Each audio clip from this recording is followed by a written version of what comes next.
Warangal MGM ఆసుపత్రిలో దారుణం జరిగింది. పేషెంట్ కేర్ విభాగంలో పనిచేస్తున్న అవుట్ సోర్సింగ్ ఉద్యోగి సుమలత అనే మహిళపై అదే విభాగంలో పనిచేస్తున్న రాజమ్మ దాడికి పాల్పడింది.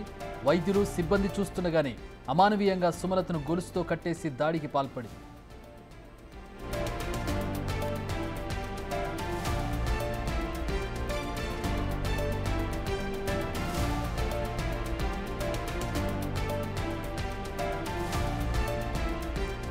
పేషెంట్ కేర్ సిబ్బంది యూనియన్ నాయకురాలిగా వ్యవహరిస్తున్న రాజమ్మ ఎంజీఎంలో ఉద్యోగం పెట్టిస్తే తనకు నెల మామూళ్లు ఇవ్వాలని వేధిస్తుందనే ఆరోపణలున్నాయి. తనకు ఇవ్వాల్సిన నెల మామూళ్లు ఇవ్వకుండా తప్పించుకు తిరుగుతుందని సుమలతపై దాడికి పాల్పడినట్టు సమాచారం. దాడి చేస్తున్న సమయంలో అక్కడే ఉన్న సెక్యూరిటీ సిబ్బంది ప్రేక్షక పాత్ర వహించారు. దీంతో బాధితురాలు మట్టివాడ పోలీస్ స్టేషన్లో ఫిర్యాదు చేయగా పోలీసులు కేసు నమోదు చేసుకుని ఇన్వెస్టిగేట్ చేస్తున్నారు. ఎంజిఎం హాస్పిటల్ వరంగల్లో ఆలకుంట్ల రాజమ్మ అనేటువంటి ఆమె అదే ఎంజిఎం హాస్పిటల్లో అవుట్సోర్స్ ఎంప్లాయీ అయినటువంటి బిల్లా సుమలత దేశాయిపేట్ చెందినటువంటి మహిళను డబ్బులు ఇవ్వాలి అని చెప్పేసి బాగా బెదిరించి భయపెట్టి మరి ఆమెను నిర్బంధించి మరి ఇనుప చైన్లతోని కొట్టి ఆమె దగ్గర ఉన్నటువంటి 10,000 రూపాయలను కూడా గుంజుకుందని చెప్పేసి మనకు మటవాడ పోలీస్ స్టేషన్లో కంప్లైంట్ రావడం జరిగింది. ఆ కంప్లైంట్ పైన మటవాడ ఇన్స్పెక్టర్ తుమ్మ గోపి కేసు రిజిస్టర్ చేసి ఇన్వెస్టిగేషన్ చేస్తున్నారు. ఈమె పైన గతంలో కూడా చాలా అలిగేషన్స్ ఉన్నాయి. సో దీనిపైన అన్ని రకాలుగా మరి ఎవిడెన్సెస్ కలెక్ట్ చేసి స్ట్రింజెంట్ యాక్షన్ తీసుకోవడం జరుగుతుంది.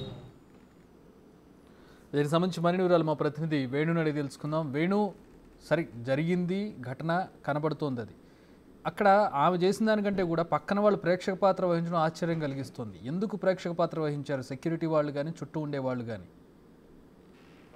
ఈ యూనియన్ లీడర్ గా చెప్పుకునే రాజమ్మ ఎవరైతే ఉన్నారో ఆమె గత 8 సంవత్సరాల నుంచి కూడా ఆ 4th class employees patient care విభాగంలో పనిచేసేటువంటి ప్రతి వ్యక్తికి నేనే లీడర్ అని కూడా చెప్తుంది. గతంలో కూడా దాదాపు ఏ జీతాలు సరిగా రాని సమయం లోపల అక్కడ ఉన్నటువంటి వైద్యులు ఎప్పుడైనా కింది స్థాయి సిబ్బంది మీద కోపాడుతున్నటువంటి సమయాల లోపల ఆమె నిరసనల పేరుతోని డాక్టర్లపై కూడా దాడి చేసేది. అసలు ఆమెతో మాట్లాడాలంటేనే భయపడాల్సినటువంటి పరిస్థితి ఉంది. 2 ఏళ్ల క్రితం కూడా అటు సూపరింటెండెంట్ కార్యాలయం లోపల నిరసన పేరుతోని నానా హంగామా చేసి సూపరింటెండెంట్ కార్యాలయంలోకి వెళ్ళి అక్కడ ఫర్నిచర్ కూడా ఆమె ఒక్కతే ధ్వంసం అంటే కొంత రౌడీ లాగా ప్రవర్తిస్తుందనేటువంటి ఒక చర్చ ఉంది. అందుకే తనను ఆపడానికి కానీ తను కనీసం వారించే ప్రయత్నం కూడా అక్కడ సిబ్బంది చేయలేకపోయారంటే అసలు ఆమె ఏ స్థాయి వీరంగా దృష్టిందని కూడా మనం అర్థం చేసుకోవచ్చు. ఇక గత కొన్ని రోజుల నుంచి కూడా అక్కడ సిబ్బంది దగ్గర నుంచి ప్రతి ఒక్కరు జీతాలు రాగానే తనకు కమిషన్ ఇవ్వాలనేటువంటి ఒక డిమాండ్ పెడుతూనే వాళ్ళ దగ్గర నుంచి బలవంతంగా వసూలు చేస్తుంది. అయితే నిన్న ఈ సంవత్సరం ఆమె అక్కడి నుంచి డబ్బులు ఇవ్వకపోవడంతో ఆమె డ్యూటీ కోసం వస్తున్న సమయం లోపల ఆమెను అక్కడే బహిరంగంగా పేషెంట్లు ఉన్నారు, పేషెంట్ల బంధువులు ఉన్నారు, అక్కడ సిబ్బంది ఉన్నారు, వైద్యులు ఉన్నారు, అందరి ముందే ఆమెను అక్కడ గొలుసుతో కట్టేసి తీవ్రంగా కొట్టి డబ్బులు ఇస్తావా లేదా అంటూ కూడా ఆమె దగ్గర డబ్బులు లాక్కుంది. అంటే ఏ స్థాయిలో ఎంజిఎం లోపల ఇట్లా యూనియన్ లీడర్లు సిబ్బందికి సంబంధించిన యూనియన్ లీడర్లు ఏ స్థాయిలో అక్కడ చిల్లరైపోతారని కూడా ఇది ఒక ఉదాహరణ చెప్పవచ్చు. అయితే ఈ విషయంపై ఏకంగా ఎమ్మెల్యే కూడా స్పందించారు.